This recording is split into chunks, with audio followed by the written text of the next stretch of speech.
কবিতাৰ শিৰোনাম নদী আৰু নাৰী। নাৰীবোৰ নদীৰ দৰে ইমান ঠেহ পাতে, হানিত স্পৰ্শৰে শিলৰ বুকু কাটে।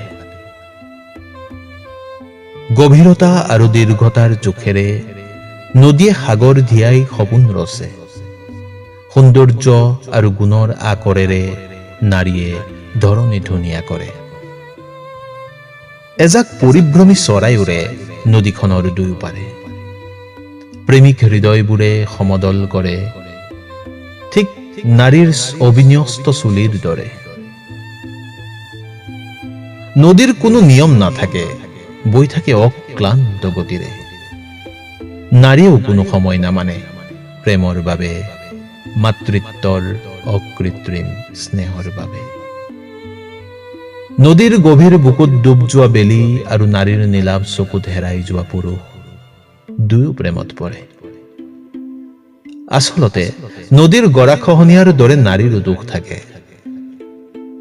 কোনেও নেদেখাকৈ নীৰৱে চকু লুটুকে। মানুহৰ ভুলৰ বাবেই নদীখন শুকাই সুঁতি হয় আৰু নাৰীবোৰ দুখী হয়। শুকাই যোৱা নদীখনৰ দৰে বিবৰ্ণ আৰু বিষণ্ণ নাৰীবোৰ দেখিলে মোৰ দুখ লাগে। নদী আৰু নাৰীৰ বিপক্ষে থিয় দিয়া কাপুৰুষবোৰলৈ মোৰ আহ্বান। নদী আৰু নাৰী প্ৰকৃতি, সৃষ্টিৰ উৰ্বৰা শক্তি, প্ৰাণদায়িনী। দুয়ো প্ৰয়োজনত হ'ব পাৰে দুৰ্গতি নাশিনী। নদী আৰু নাৰী নাথাকিলে অস্তিত্বহীন আমি আৰু ভূমি। নদী আৰু নাৰীক অৱহেলা নকৰিবা, নিজেই ঘৃণিত হবা। নদী আৰু নাৰীক ভাল পাবলৈ শিকা, বিনিময়ত পাবা সীমাহীন ভাল পোৱা।